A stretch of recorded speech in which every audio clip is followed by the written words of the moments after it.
But not me, because, you know, I'm just a little bit unique, as we all know.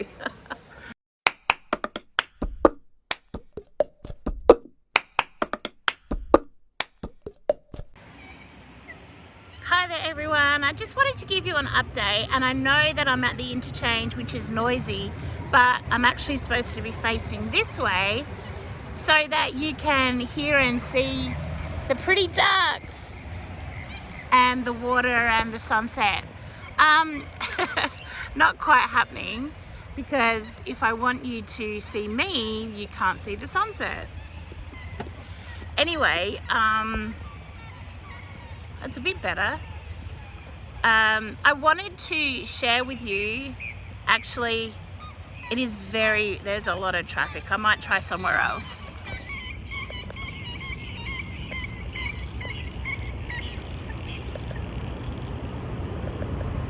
Wow, they're noisy tonight. Okay, I found a much prettier spot to do my video. So, I just wanted to update you with, I had a phone call from Kate from the McGrath Foundation today. She's been trying to get me for ages, but my sleep is so out of whack that it's a little bit tricky to get hold of me at the best of times. But it was a very interesting, good phone call, and I'll just share it with you. But I've just realized I'm on a bridge, and I've had bad luck with scooters and water. So yes, I have actually fallen into a lake in Mawson Lakes on my scooter. So I've switched it off now, so no danger of that happening again. Okay, so this phone call was really good. She just has so much information that I find really interesting. And so what we were talking about mostly was, I know some of you saw my shorts video that I did yesterday or the day before about how menopause is giving me hot flushes / night sweats. I didn't know if they were the same thing or if they were separate things. And last night, my friend Roz, who's like a mum to me, told me that they're mostly at night, or you notice them more at night. However, today Kate actually said that they are different, and it is mostly to do with the time of day. So menopause, not menopause, that's all the time. So sorry, I'm just trying to let you have a pretty view there. So night sweats literally are at night, and hot flashes are just during the day or all the time, basically. And so she was asking me what they're like, and we worked out, yes, they're definitely night sweats. But also we talked a lot about medication, because she said there is medication that can help it. However, I'm already on it. So Effexor, or venlafaxine, is the more scientific word or name for this medication. It's an antidepressant, and I'm on it for my bipolar. Now, I actually think I could go down some dosage because I've been so balanced for so long. However, whenever I do ask the doctors about it, they always, sorry it's shaking so much, they always say, why would you want to change something that's working for you? And in a way, I can understand that, but in another way, I just want to reduce my meds as much as possible, especially seeing as I get more meds now that I've got this diagnosis. Now, the funny thing is, I'm taking 150 milligrams of Effexor, or venlafaxine, and to be effective for night sweats and hot flushes, you actually need to take 37.5 milligrams. And she was saying that studies have actually shown that if you take double that, so double that is, well, I don't know, because I'm shocking at maths. But 37 plus 37, I don't know, whatever. 70 something, 75 milligrams, I don't know. Anyway, in studies, when they've taken double that dose, it has actually worked against them. And because I'm taking double that again, I'm taking 150, it's not helpful. So, and Another thing she said is the Seroquel that I'm taking, again, for my bipolar. Most people, well, non-psych patients would be taking 25 milligrams to help them sleep, or anxiety or whatever. However, I take 100 milligrams, and she said that medication is known to give you some flushes and night sweats, and I'm like, I had no idea at all. So I am on medications that already work against me when it comes to the night sweats. But she said there are other ways that we can combat it, and she's going to send me an email once her email's working. Her email's down at the moment, but she did mention acupuncture and said there are some other things as well. Now, I can get acupuncture on Medicare through Nunkawara Yanti, which is an Aboriginal clinic in the city, and I've had acupuncture through them previously for other stuff, and it has been really good. And as most of you know, I am definitely one for alternative medicine to complement, is it called traditional Western medicine? But you know what I mean anyway. I'm a huge believer in both. So just to explain, my foster dad, who I lived with from the age of 5 through to 19, he was a farmer, but he was also a naturopath. I think he was the first one in the Adelaide Hills.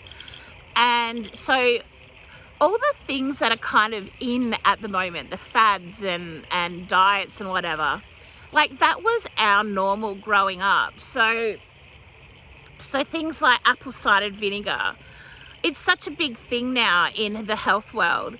And yet we had that constantly. That was our cordial. Ugh. Like, Mum and Dad used to add honey to it. They'd boil it up and then they'd put it in a bottle in the fridge. And it always had to have the mother. And so that was our cordial. We were never allowed normal cordial. We were never allowed sugar, or, you know, lots of things. And it's just so funny, like the whole, oh, sorry, I'm trying to fix my phone. It's just so funny that the whole organic thing nowadays, like we were totally organic growing up. Mum had so many gardens full of veggies. She had a huge hothouse. We had a garden that we called the field garden because it literally was a small paddock, another paddock away from the actual house. We had the kitchen garden. So we grew pretty much all of our own veggies. We bred our own meat. The only things we really bought from the supermarket were things from the middle shelves, the middle aisles. So like sugar, not that we hardly ever had sugar. Well, we only had sugar for visitors really, because we had honey and we had our own bees. So again, that was nothing that we bought. So yeah, I think it's funny these days when people talk about all these fad things, because to me they're not fads. So they're not things that are all new, because that's just how we grew up and that's all we ever knew. And to be honest, between the ages that I lived with this family, I saw a doctor twice, and that one was for stitches in a cut finger and one was for another injury. So it definitely helps living that lifestyle. Unfortunately, in the city, it's really harder to do because we have almost no space for a garden, and I'm still learning not to kill plants. Wow, it's getting darker. I might, whoa, sorry, hang on. That's a bit better. I might have to finish this somewhere else where there's actual light so you can see me. But I'm really happy to share with you such a pretty scene, and hopefully you can hear the ducks and stuff. Maybe if I go in you can see me. Anyway, if I think of something else on the way to the chemist, because I have to go get my cancer meds, I have to get a repeat. And yeah, if I can think of something else, then I might continue this video there, where you can actually see me. Okay, bye for now. so now I'm outside the chemist. Thought it would be a great time to finish off my video to you, sharing a bit more and waiting for my medication. Oh my goodness, if you ever go to Mawson Lake's Terry White Chemmart, they are brilliant. They are like almost extended family now, not just the pharmacist, but the whole staff. They are amazing. So I definitely recommend that you come to this chemist if you ever need a chemist nearby. Anyway, so I wanted to also explain to you part of the reason why I'm having all this trouble sleeping is I'm actually a genuine insomniac anyway.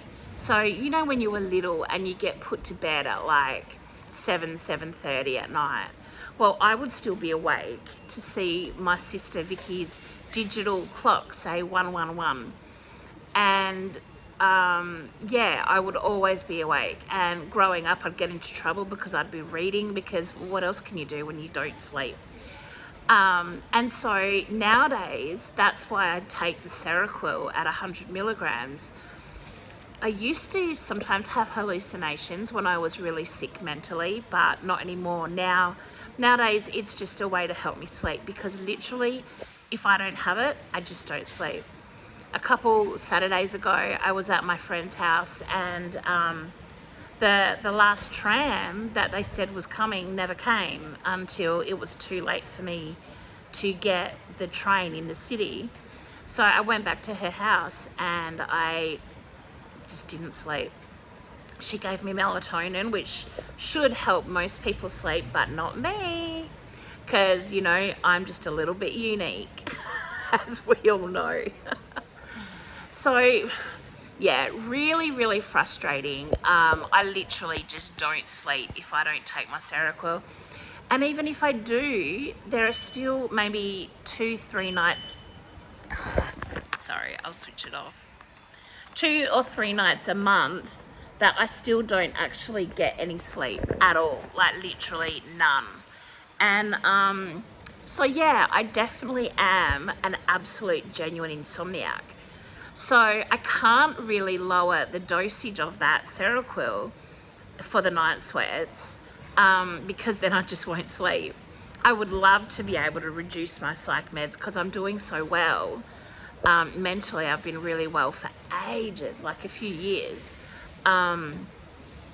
But like I said before, some people say to me, why would you want to mess with a good thing if you're doing really well?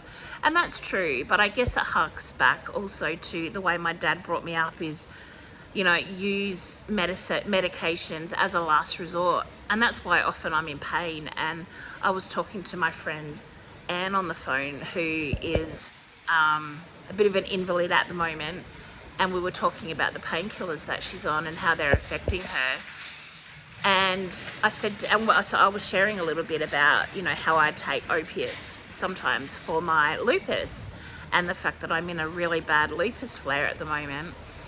But I forget to take them because my brain just automatically goes, last resort, do other stuff first. So things like, if I have a headache, instead of going straight for painkillers, I would go into a dark room and just try to rest, or, you know, because that's just how I was brought up. So I definitely believe in medications and stuff. I think if I didn't and weren't taking my medications, I might not even be alive right now. Just in terms of my psych meds and how sick I can get when I'm not on them. But yeah, I've been told I don't take my painkillers enough for them to be effective. So, but then at the same time, I'm just so conditioned to using medication as a last resort. So I take the ones that I have to take every day, like my psych meds, my blood pressure, my thyroxine, the cancer medications. I take all the ones I have to take, but then things where it's PRN and you can just take it when you need to, I just forget them.